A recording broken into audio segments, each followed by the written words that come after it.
Record.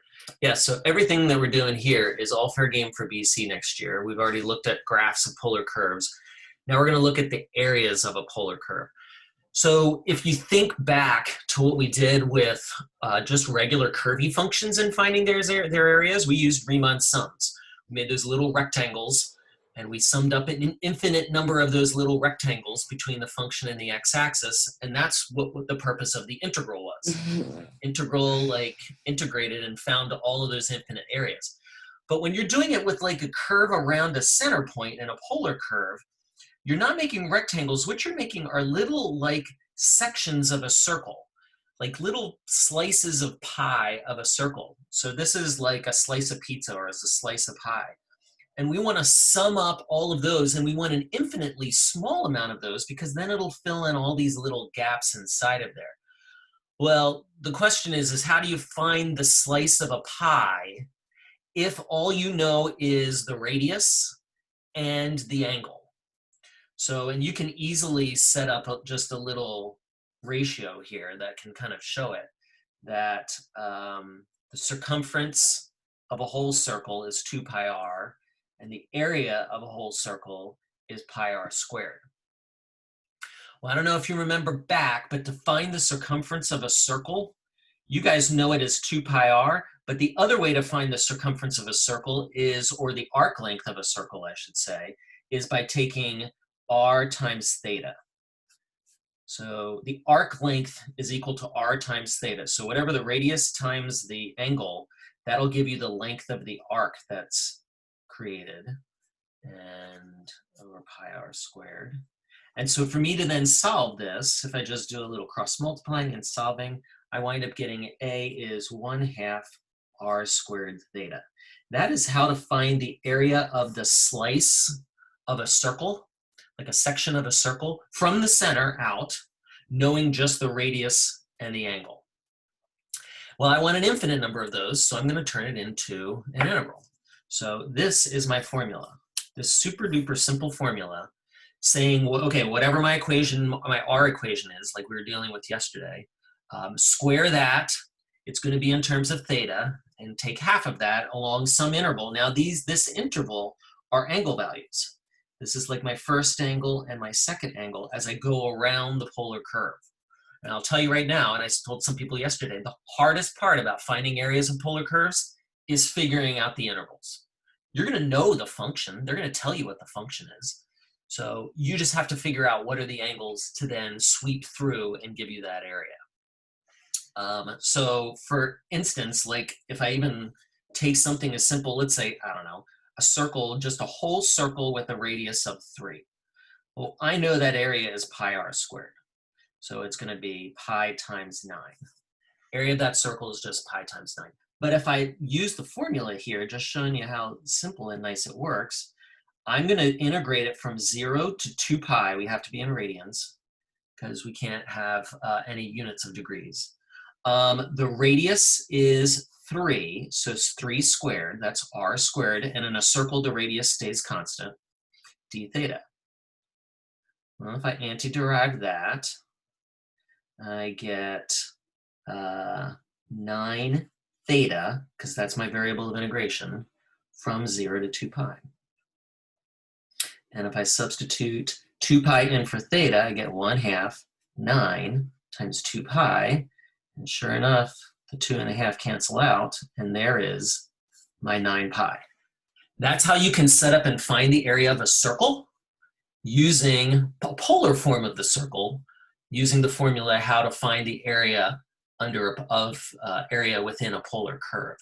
So obviously that's a crazy way to find the area of a circle. We'll just keep doing it as pi r squared. But now I've got these other shapes. So let's see. So I want to see, what's my function? I want to find the area of one petal of this shape. So this must be a rose curve that we looked at yesterday. Hey, anybody know how many petals this curve is going to have? I mentioned yesterday, if this is 3. It's going to have 3. Yeah, if it's an odd number, that's the number of petals.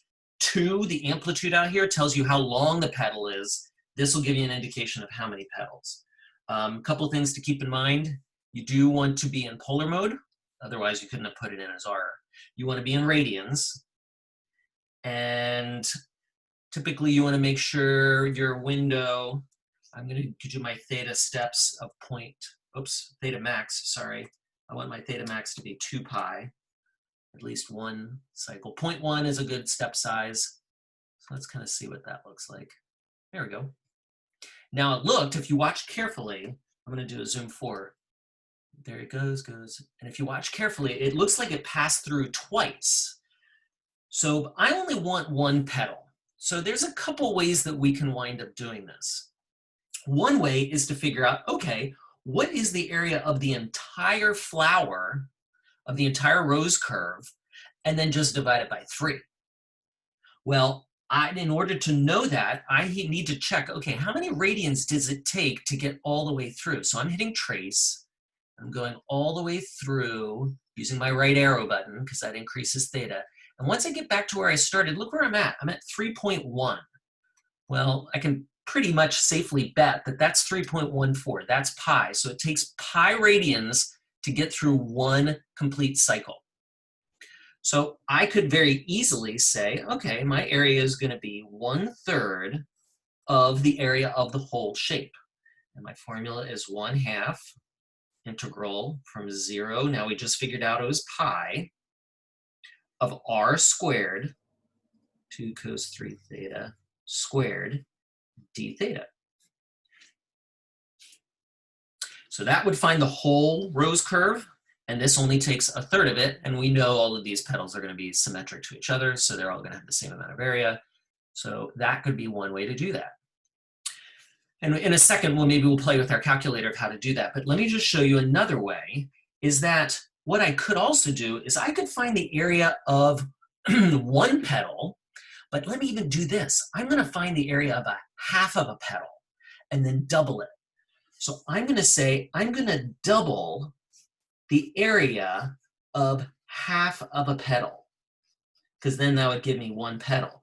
The problem is I need to know what are the angles that traverse through 1/2 of a petal. Well, obviously I'm starting here and tracing at 0. So I'm going to start tracing at 0, and it's not until I get, whoops, I went too fast. It's right there, right when I actually enter into or touch back to the center. Because remember what's happening here. Something to keep in mind. Here's my kind of upper half of the petal that I'm looking at. It is creating these little tiny slices of pi, and it is calculating the area of all of these little slivers as it comes through. So instead of drawing rectangles, I'm drawing like slices of pi. So if all I do is go from here to here, that'll find me the area of 1/2 of a petal. Well, I'm not going to trust my calculator right now. I don't know that I actually hit. In fact, I know I didn't hit on 0, 0. I can see right here. So a thing that I can do is say, okay, when I hit right here, this is a pretty significant point, I'm at the center. What's the radius when I'm right here? Remember, these have all these concentric circles going out. Well, the radius is 0 because it's right there. So I'm going to set my equation equal to 0. Because I want to figure out, okay, what's the first time that this curve hits a value of 0? Well, dividing through by 2 cancels that out. So now I basically have 0 equals the cosine of 3 theta. Okay, so help me out here. Normal cosine curve. When does the first time that the cosine curve hits 0? Cosine curves hit 0 normally right there, and that's pi over 2. So I know that this expression, if it equals pi over 2, that'll make it equal to 0. So 3 theta equals pi over 2. So apparently, pi over 6. That is that angle when I'm entering in pi over 6. Hey, guess what? Pi, around 3-ish, 3.14. 3 divided by 6, that's around 1/2. That is that value of that 0.5 that I'm seeing right here. It's about 1/2 of a radian, but not exactly. But now I can do it exactly. Both of these are going to result in the same numerical value in the end. Now, I could even do this, see if this makes sense. Can you tell me what I'm doing here? Or think about what I'm doing here? I'm not going to put any coefficient out in front. So what am I doing? I'm going from 0 to pi over 3. Well, where's pi over 3? And here comes my pedal, and it comes around to here. That's pi over 3 right here, because I doubled this angle. 2 times pi over 6 becomes pi over 3. So that means it traversed through half of the first pedal, and it's going to traverse through half of the second pedal, accumulating all that area. That now has accumulated a whole pedal's worth of area. So from there to there, that would give me 1 pedal. I don't need a coefficient out in front. I'm just going to go from here to here. All 3 of these will give me the same numerical value. So the question is, okay, so now how do I put this into my calculator? I'm going to do the first one here. So I'm going to quit, go to my home screen. This is a common thing that they ask you to do in the AP exam. So I'm going to take 1/6, and I'm going to do a math 9. Go from 0 to pi. Whoopsies. 0 to pi. I don't want that thing. All right, so now I need the function r. Well, I can type it in, but just where all your other shortcuts were for your y equals, I can go and get r equals. Newer calculator people, that's up at F4, so alpha F4. Notice those are all little r values. So, and otherwise, we could go to vars, y-vars, polar, not function, but polar, and bring up y1. And I want to square it, not that one. I want to square it. Oh, yeah, me and my calculator. Sorry, and this is the zooming going in and out. And d theta. 1/6 0 to pi of r squared d theta. And my function was in r. Yep, that was right. And I get this ugly answer. Now, since this is dealing with fractions of circles, there's a good indication that this might be a multiple of pi. So I'm going to take that answer and divide it by pi just to kind of see what happens. And there, ooh, that's interesting. That's a third. So this answer is 1/3 pi. Not 60 degrees. This is literally the number 3.14 divided by 3, so around 1-ish. This has one pedal has around 1-ish squared units. So again, the hardest part of doing this, and obviously we're not going to do it 3 ways every time, is just figuring out what the angles are and your method of attack. All right, let's see this next one. Interior of this shape. So I'm going to see what this thing looks like. Do maybe a zoom 4. Oh, that's a nice little cardioid. So we saw that shape yesterday, a little heart shape.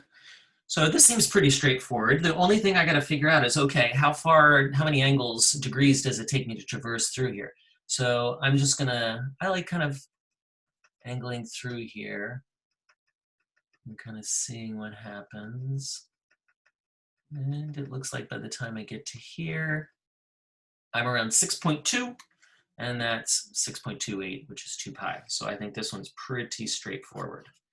Integral from 0 to 2 pi of 1 minus sine of theta squared d theta.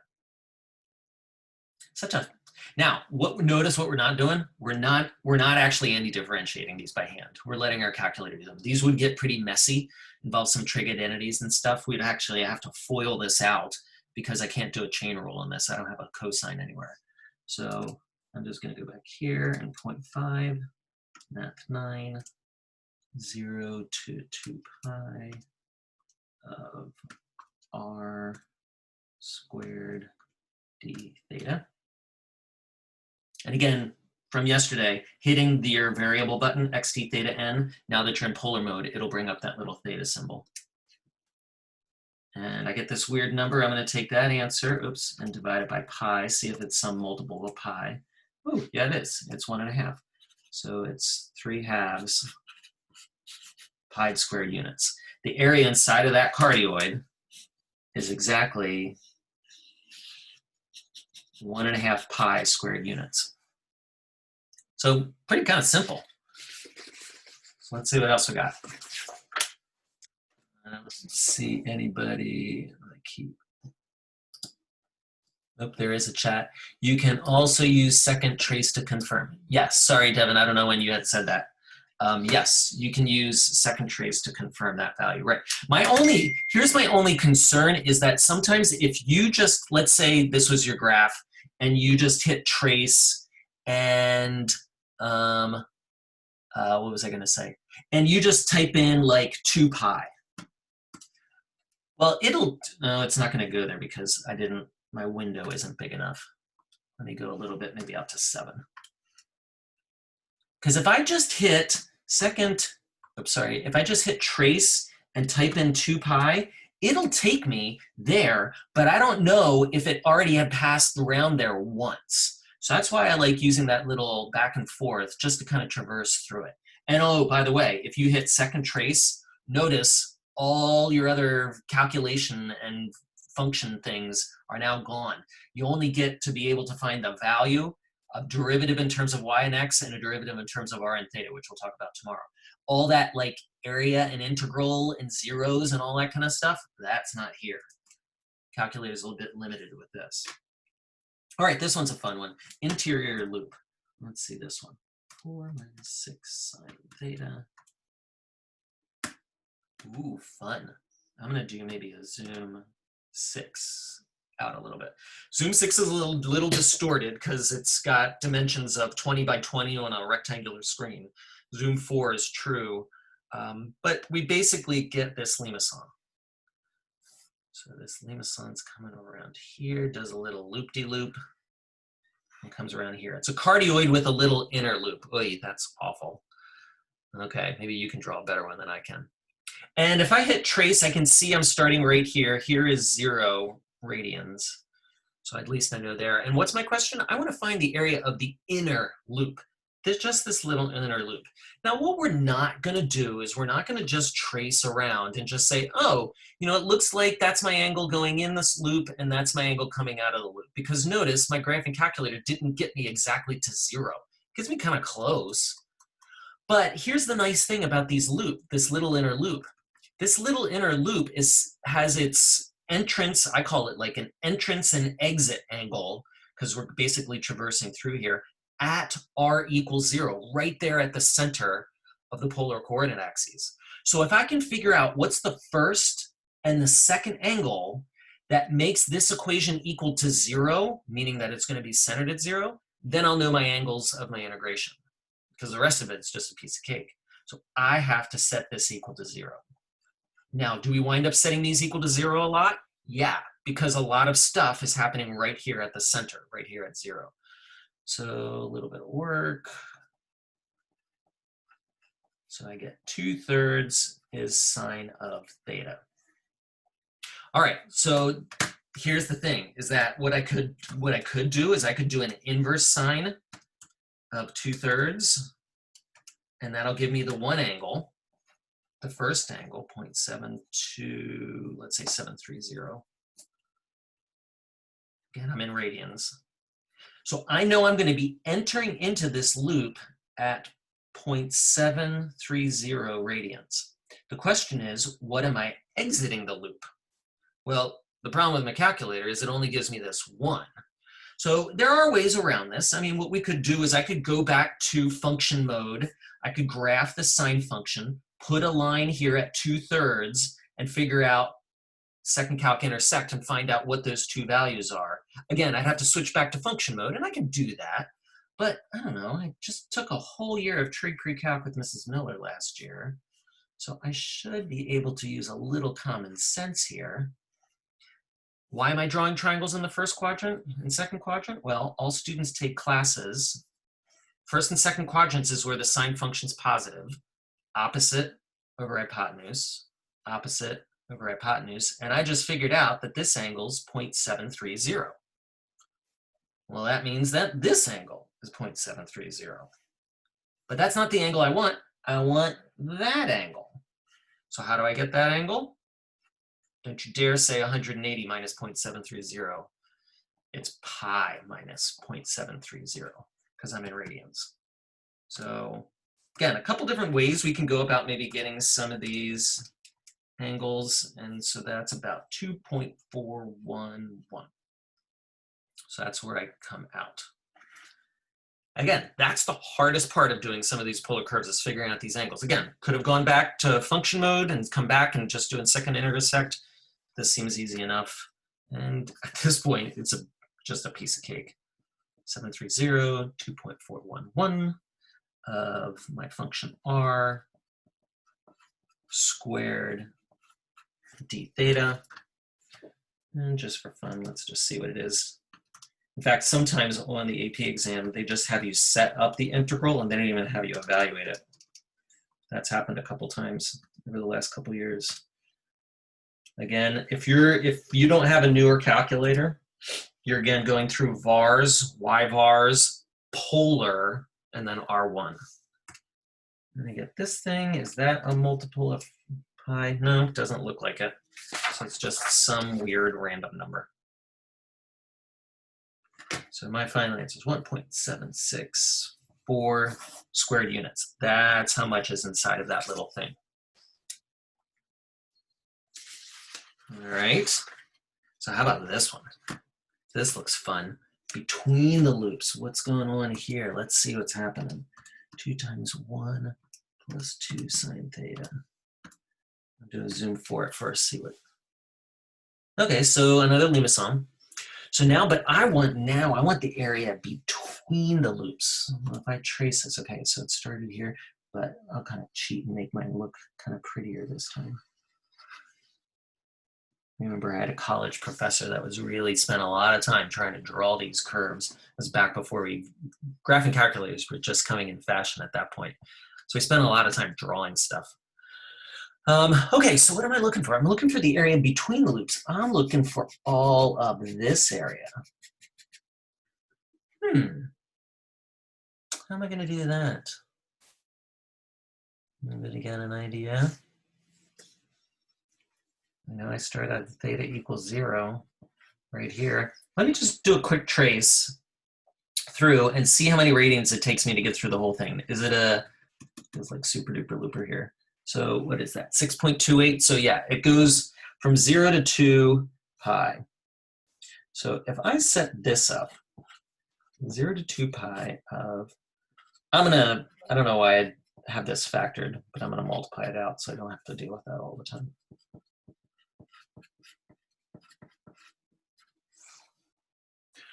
What that would have done is that would have actually accumulated all of the area. In fact, I shouldn't have done that, because let me actually show you what's about to happen here, because it's probably not what you're thinking.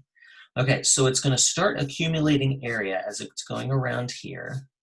And now if you notice, as it's accumulating area, remember it's finding the area of all these little wedges, it's actually accumulating this area inside of here. So I know I probably am going to want to get rid of that. But as I'm coming around, and then what happens here, now I'm entering into the little loop, and it's actually going to accumulate that area again, and then come out and finish this little teeny bit down here, this little segment looking thing, to finish that out.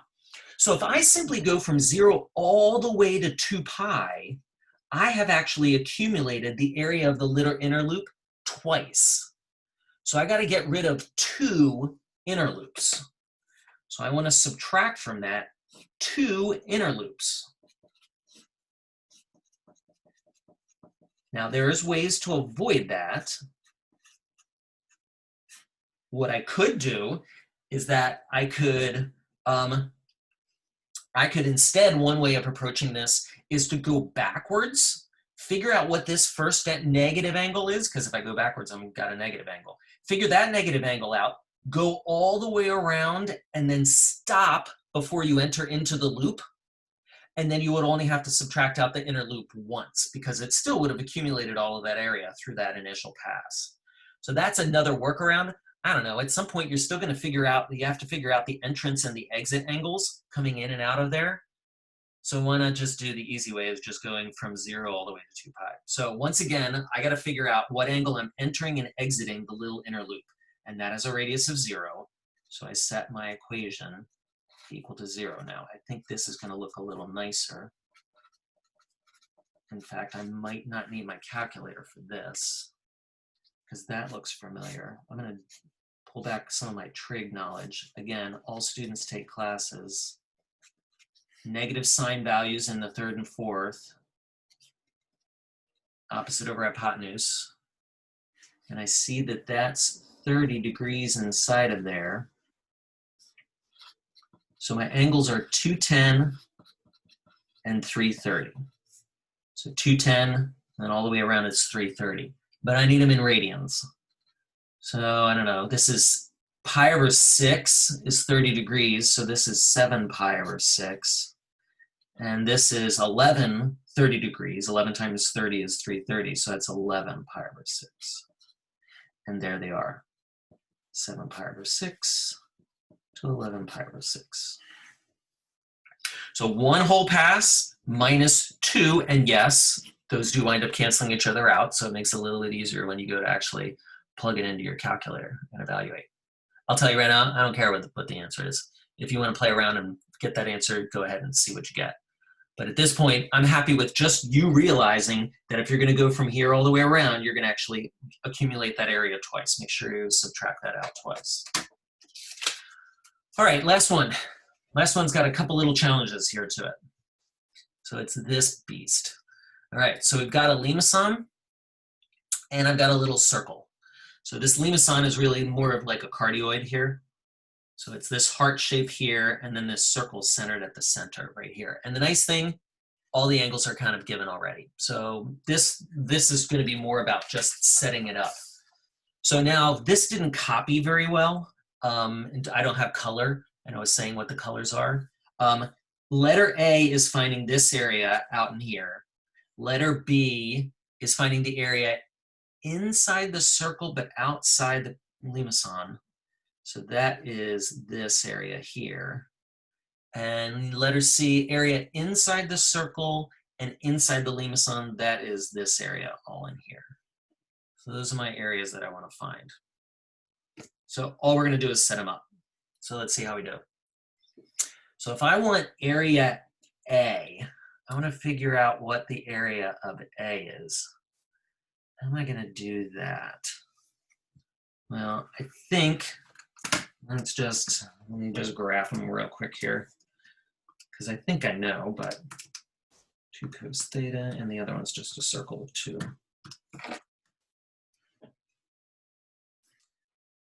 And again, I'm going to do zoom 4, maybe a little bit better picture. There we go, nice and pretty. All right, so if I hit trace, okay, so sure enough, this is theta equals 0 over here. And so I want that area of A, just A, and not including this C. So imagine if I do these fans, I'm coming all the way around here until I stop here. Well, it looks like if I just find the area underneath of the cardioid, or this limacon here, that'll find all this area. And then I just want to subtract out the circles area that goes from here to here as well. Now, not only that, but then I'm going to have to double it, because I want to be going back as well. Or actually, no, maybe I won't double it. Maybe I'll just come back these negative angles. This is even telling me a negative angle. Ooh, let's use that. So I'm going to come back, and I'm going to say, okay, 1/2 the integral from negative 2 pi over 3 all the way to 2 pi over 3 of the limacon. So that is then going to find all of that area, all the way around. But I don't want all of it. I don't want this area inside of here. So I'm going to subtract out from the same angle to the same angle around the circle. And that's, I guess I put the 1/2 on the inside. And it doesn't matter. You know, you can move constants in and out of integrals. So this is just the circle 2. So 2 squared. So then one could say, well, hey, since these are both on the same intervals, couldn't I combine them together into the same integral? And the answer is yes, but it would have to be a difference of squares. So if you did want to write this as one integral, it would have to be that squared minus that squared. And whatever that answer comes out to be. So that's pretty easy, especially when they give you all the angles, which I have seen in the past on the AP exam, them giving you some of the angles.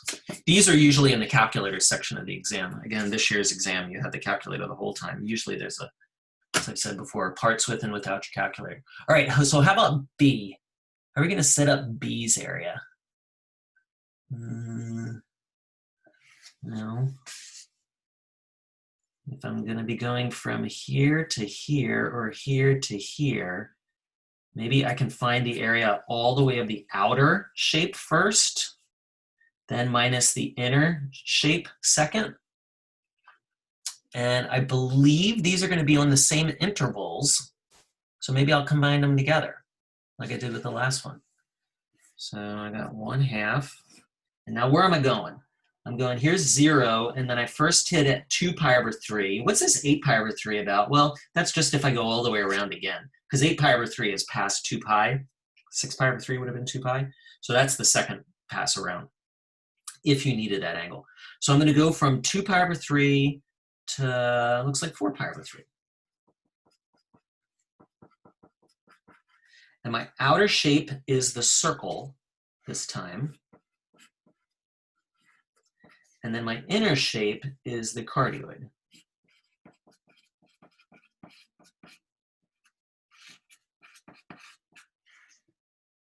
And I think I'm done. I think that's it. Nice and simple. All right, last one. Last one, letter C. Now again, if you're watching these on video, I would hope that people then maybe can pause the video and maybe give it a try before I do it. I'm doing it live here. So, but you, if you're watching through video, that's one of the advantages of actually watching in video.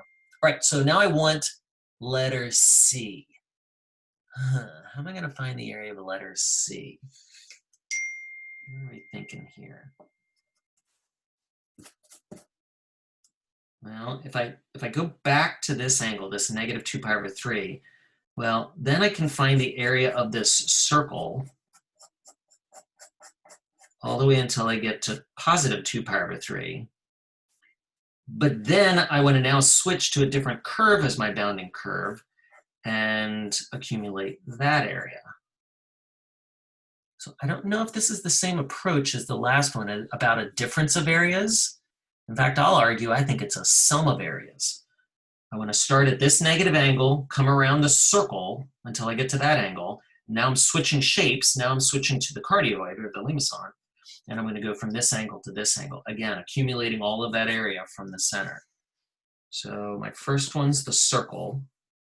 Again, I came back to negative 2 pi over 3 all the way around to 2 pi over 3. And that was with the circle. But I want to add to that the area bounded by the cardioid, or the limacon, from 2 pi over 3 to 4 pi over 3.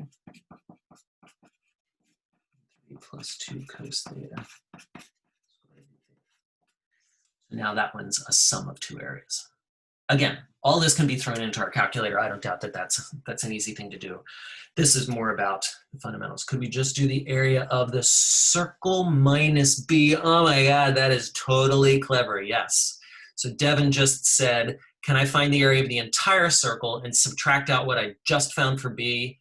And that is absolutely true, yes. Perfect, perfect, perfect. That means you're kind of seeing what I'm seeing when we're looking at this. So good for you. All right, I'm gonna stop my video taping here. If you've got any questions, people who are watching video, just let me know. Hope you're playing along and giving these a try.